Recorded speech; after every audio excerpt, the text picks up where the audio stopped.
മുൻപേ പറക്കുന്ന പക്ഷികൾ എന്നത് സി രാധാകൃഷ്ണൻ്റെ ഒരു നോവലിൻ്റെ പേരാണ്. Payyanur pain and palliative care society ഈ രംഗത്ത് മുൻപേ പറക്കുന്ന പക്ഷിയായിരുന്നു. കാര്യങ്ങൾ നേരത്തെ തന്നെ മനസ്സിലാക്കിയിട്ട് ലോകത്തിൻ്റെ വെളിച്ചമായി മാറിയ പക്ഷിയായിരുന്നു. ഇന്ന് ലോകത്തെല്ലായിടത്തും നമ്മുടെ നാട്ടിലുമെല്ലാം പാലിയേറ്റീവ് പ്രവർത്തനങ്ങളെന്ന് പറയുന്നത് മത്സരാധിഷ്ഠിതമായി നടത്തുന്നതുണ്ട്. ആരും അറിയാതെ സ്വയം സന്നദ്ധരായിട്ട് പ്രവർത്തിക്കുന്ന ഒരുപാട് ആളുകളുണ്ട്. എന്നാൽ സംഘടനാപരമായ ചുമതലയുടെ ഭാഗമായി പ്രവർത്തിക്കുന്നവരുണ്ട്. 3 പേരിനും പ്രശസ്തിക്കും വേണ്ടി പ്രവർത്തിക്കുന്നവരും ഉണ്ട്. അതിൻ്റെ ഇടയിൽ ചില കള്ളനാണയങ്ങളുമുണ്ട്. ധനസമാഹരണത്തിനുള്ള ഒരു എളുപ്പ വഴിയായിട്ട് വലിയ രീതിയിൽ സഹായിക്കുകയും ആ വലിയ രീതിയുടെ ചെറിയൊരു പങ്ക് കിട്ടിയിട്ട് അതിനെക്കൊണ്ട് ജീവിക്കുന്നവരും ഉണ്ട്.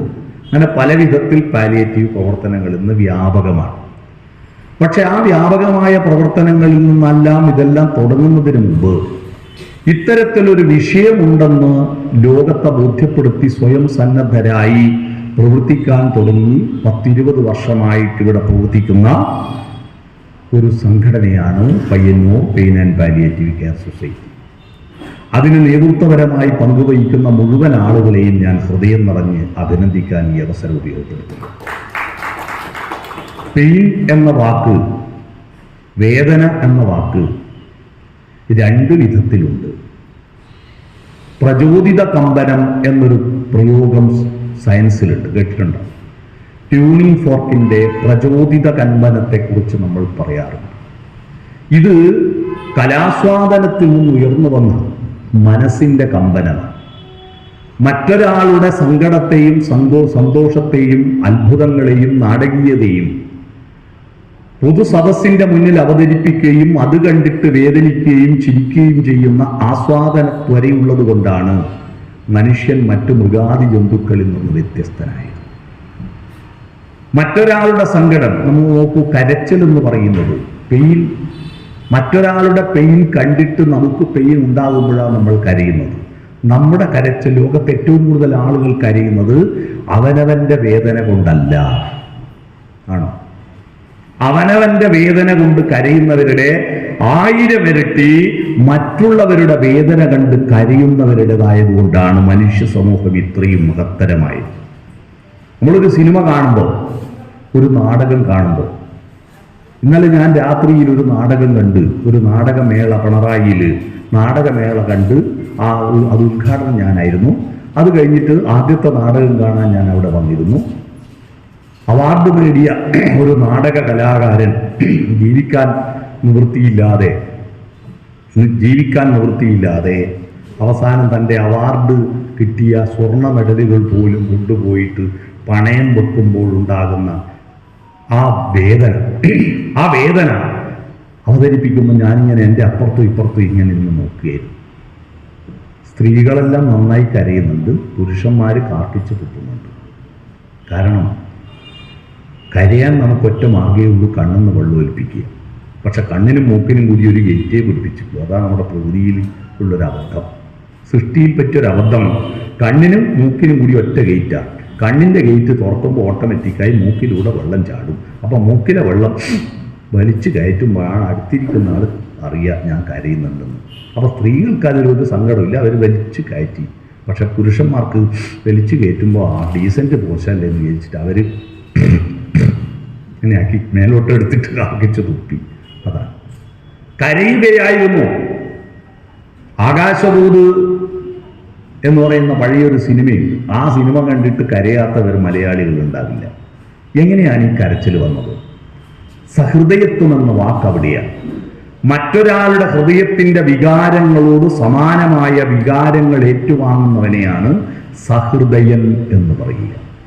സഹൃദയൻ ആ വികാരങ്ങൾ ഏറ്റുവാങ്ങിയിട്ട് അതിനനുസരിച്ച് നമ്മൾ കരയുകയോ ചിരിക്കുകയോ ചെയ്യുമ്പോഴാണ് നമ്മുടെ മനസ്സിന് ഒരു സ്വസ്ഥതയുണ്ടാവുക എന്ന് അരിസ്റ്റോട്ടിൽ നൂറ്റാണ്ടുകൾക്ക് മുമ്പ് പറഞ്ഞിരുന്നു. അതിന് അദ്ദേഹം ഉപയോഗിച്ച വാക്ക് കഥാർസിസ് എന്നാണ്. കഥാർസിസ് എന്ന വാക്ക് അദ്ദേഹം ഉപയോഗിച്ചത് അദ്ദേഹത്തിന്റെ പിതാവ് അന്നത്തെ ഒരു ആയുർവേദ ചികിത്സകൻ പോലെ അവിടുത്തെ ഒരു പഴയ ഒരു ചികിത്സാ രീതിയാണ് കാതറിറ്റിക് മെത്തേഡ് എന്ന് അതിന് പറയാം. അരിസ്റ്റോട്ടിന്റെ പിതാവ്. ഈ മെത്തേഡ് എങ്ങനെയാണെന്ന് പറഞ്ഞാൽ നമ്മൾ പണ്ടല്ലേ ഈ ഹോമിയോച്ചിക്ക് ഈ പൊട്ടി രോഗം വന്നാൽ, ചിക്കൻ പോക്സ് വന്നാൽ ഹോമിയോ മരുന്ന് കുടിച്ചിട്ട് കംപ്ലീറ്റ് പുറത്തേക്ക് വന്നിട്ട് ശരീരത്തിന്റെ സകലതും പുറത്തേക്ക് വന്നിട്ട് ശരീരം സ്വയം ആന്റിബോഡി ആയിട്ട് രോഗം പ്രതിരോധ ശക്തി വർദ്ധിപ്പിച്ചിട്ട് ചികിത്സിക്കുന്ന ഒരു സംവിധാനത്തെയാണ് കാതറിറ്റിക് മെത്തേഡ് എന്ന് പറയാം. അപ്പൊ ആ കാതറിറ്റിക് മെത്തേഡ് എന്ന വാക്കിൽ അതിൽ നിന്നാണ് കഥാർസിസ് എന്ന വാക്ക് അരിസ്റ്റോട്ടിൽ കണ്ടെത്തിയത് എന്നാണ് പാശ്ചാത്യ നിരൂപകന്മാർ പറയുന്നത്. എന്ന് പറഞ്ഞാൽ മനുഷ്യന്റെ ഉള്ളിലിരിക്കുന്ന വികാരങ്ങൾ പരിപൂർണമായിട്ട് പുറത്തേക്ക് ഒഴുകുമ്പോൾ കരയുകയും ചിരിക്കുകയും ഒക്കെ ചെയ്തിട്ട് അവന്റെ ശരീരത്തിൽ ഒരു സ്വാസ്ഥ്യം കൈവരും. ആ സ്വാസ്ഥ്യമാണ് ജീവിതത്തിലെ ഏറ്റവും വലിയ സ്വാസ്ഥ്യം. അന്യജീവൻ ഉതകി സ്വജീവിതം ധന്യമാക്കുമമലേ വിവേകികളെന്ന് കുമാരനാശാൻ പറഞ്ഞത് അവിടെയാണ്. ഇവിടെ തുടക്കത്തിൽ തന്നെ അക്കിത്തത്തിന്റെ മനോഹരമായ 2 വരികൾ ചൊല്ലിക്കൊണ്ടാണ് ഡോക്ടർ രവീന്ദ്രൻ ഈ പരിപാടിക്ക് അധ്യക്ഷ പ്രസംഗം നടത്തിയത്. മറ്റുള്ളവരുടെ വേദന കണ്ടിട്ട് വേദനിക്കുന്ന ഒരു സമൂഹം ഉള്ളത് കൊണ്ടാണ് മനുഷ്യനായത്. മനുഷ്യന്റെ മനസ്സിന്റെ പ്രത്യേകത മറ്റുള്ളവരുടെ ആനന്ദം കണ്ടിട്ട് സന്തോഷിക്കുന്നവരുടെ എണ്ണം വളരെ വളരെ കുറഞ്ഞു വരികയാണ്. മറ്റുള്ളവർ ചിരിക്കുന്ന കണ്ടാൽ ഏതെങ്കിലും ഒരുത്തർ കല്യാണം നടത്തുമ്പോൾ ആ കല്യാണത്തിന് വളരെ അടിപൊളി ആഘോഷങ്ങളൊക്കെ നടക്കുന്ന കാണുമ്പോൾ എന്നെയും കൂടി ക്ഷണിച്ചിട്ടുണ്ടെങ്കിൽ എനിക്ക് ആനന്ദം, എന്നെ ക്ഷണിച്ചിട്ടില്ലെങ്കിൽ അതിന് ഒരു അസ്വസ്ഥത വരുന്ന ഒരു സമൂഹം നമ്മുടെ മുന്നിൽ വളർന്നു വരിക. എന്നാൽ മറ്റുള്ളവരുടെ വേദന കണ്ടിട്ട് ആനന്ദമുണ്ടാകുന്നവരും ലോകത്ത് മഹാഭീകരന്മാരായ ആളുകളൊക്കെ ഉണ്ടായിരുന്നു. അവരെയാണ് രാക്ഷസന്മാരെന്ന് പണ്ട് പറഞ്ഞത്. രാക്ഷസന്മാരെന്ന് പറഞ്ഞിട്ടൊരു വർഗം ഈ ഭൂമിയിലുണ്ടായിരുന്നു. മനുഷ്യരുണ്ടാകുന്നതിനും കോടിക്കണക്കിന് വർഷം മുമ്പ് ഈ ഭൂമിയിൽ ഉണ്ടായിരുന്ന ദിനോസറുകളുടെ ഫോസിലുകൾ കണ്ടെത്തിയിട്ടുണ്ടല്ലേ? ദിനോസറുകളുടെ ഫോസിലുകൾ കണ്ടെത്തിയിട്ടുണ്ട്. അതിപ്പോഴും മ്യൂസിയങ്ങളിൽ സൂക്ഷിച്ചു വെച്ചിട്ടുണ്ട്. എന്നാൽ ആ ദിനോസറുകൾ ചത്തുമണ്ണടിഞ്ഞിട്ട് കോടിക്കണക്കിന് വർഷത്തിന് ശേഷം ഇപ്പോഴാണ് മനുഷ്യരും ദേവന്മാരും അസുരന്മാരും കഥകളൊക്കെ ഉണ്ടായത്. ആ കഥകളിൽ എത്രയെത്ര കോടി അസുരന്മാരെ കൊന്നിട്ടുണ്ട്. പർവ്വതത്തിന്റെ വലിപ്പമുള്ള അസുരന്മാരെ, തലയിൽ കൊമ്പുള്ളവരെ, വായിൽ ഡോക്ടറയുള്ളവരെ, മരം പൊരിച്ചടിക്കുന്നവരെ, പറിച്ചെറിയുന്നവരെ അല്ലേ? അവരെയൊക്കെ നമ്മൾ പുരാണ കഥയിൽ കണ്ടിട്ടുണ്ട്. ഈ അസുരന്മാരെ മുഴുവൻ ദേവന്മാർ കൊന്നിട്ടും ദിനോസറുകൾ പോയിട്ട് ഒരൊറ്റ അസുരന്റെ തലയിൽ കൊമ്പുള്ള വായിൽ ഡോക്ടറയുള്ള ഏതെങ്കിലും ഒരു അസുരന്റെ ഫോസില് ഈ ഭൂമിയിൽ നിന്ന് എവിടുന്നും കിട്ടിയിട്ടുണ്ടോ? ഉണ്ടായിട്ടുണ്ടോ? ഇല്ല. ഇത്രയും നീളമുള്ള ഒരു അസ്ഥി കൂടെ കിട്ടിയിട്ടില്ലല്ലോ. അപ്പൊ അസുരന്മാരെന്ന് പറയുന്നത് കഥകളിലൂടെ മാത്രമുള്ളതാണ്. അവരെല്ലാം മനുഷ്യരുടെ കൂട്ടത്തിൽ തന്നെയുള്ളവരാണ്. സുരന്മാരും അസുരന്മാരും മനുഷ്യരുടെ കൂട്ടത്തിൽ തന്നെ. ഈ നക്ഷത്രം നോക്കിയിട്ട് ഫലം പറയുന്നവരുണ്ട്. ദേവഗണം, അസുരഗണം, മനുഷ്യഗണം. ഇതെല്ലാം നമ്മുടെ സ്വഭാവത്തിനനുസരിച്ച് വ്യാഖ്യാനിച്ചതാണ്. മറ്റൊരാളെ പീഡിപ്പിച്ചിട്ട് സന്തോഷം അനുഭവിക്കുന്ന സാഡിസ്റ്റുകൾ പണ്ടുമുണ്ട്, ഇപ്പോഴുമുണ്ട്. അത് സമൂഹത്തിൽ ഒരു പരിമിതമായ എണ്ണം മാത്രമാണ്. എന്നാൽ നമ്മൾ ഈ ലോകത്തെ ഏത് സാംസ്കാരിക സമ്മേളനം നടക്കുമ്പോഴും പറയുന്ന ഒരു പ്രയോഗം എന്താ? ഈ ലോകം മുഴുവൻ വഷളായിക്കൊണ്ടിരിക്കുന്നു, മോശമായിക്കൊണ്ടിരിക്കുന്നു എന്നല്ലേ?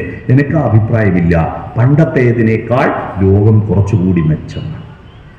പണ്ടത്തേക്കാൾ സഹാനുഭൂതിയുള്ളവരും സ്നേഹമുള്ളവരും വർദ്ധിച്ചു വരുന്നുണ്ട് നമ്മുടെ നാട്ടിൽ. പക്ഷേ അതിന് ആരും പരിഗണന കൊടുക്കുന്നില്ല, ശ്രദ്ധിക്കുന്നില്ല. നമ്മളെന്താണ്? നമ്മൾ ദോഷൈക ദൃക്കുകളാകുന്നൊരു സമൂഹമാണ് നമ്മുടെ പ്രശ്നം. ദോഷൈക ദൃക്കുകളാകുന്ന സമൂഹമാണ് നമ്മുടെ പ്രശ്നം. നന്മ ചെയ്യുന്നവരെ പരിഗണിക്കാനും അവരെപ്പറ്റി പറയാനും കഴിയുന്നതിന് പകരം 10 വിരലിൽ 9 വിരലിലും നിങ്ങൾ മോതിരമിട്ടു. ഒരു വിരൽ മാത്രം ബാൻഡേജ് ഇട്ടിട്ട് ഒരു കല്യാണ വീട്ടിൽ ചെന്ന് നോക്കിയാൽ മോതിരമിട്ട വിരലിന് ആരും നോക്കാറില്ല. ബാൻഡേജ് ഇട്ട വിരലിനെ നോക്കിയിട്ട് എന്താ പറ്റിയെന്ന് മറുപടി പറഞ്ഞ് മടുക്കും.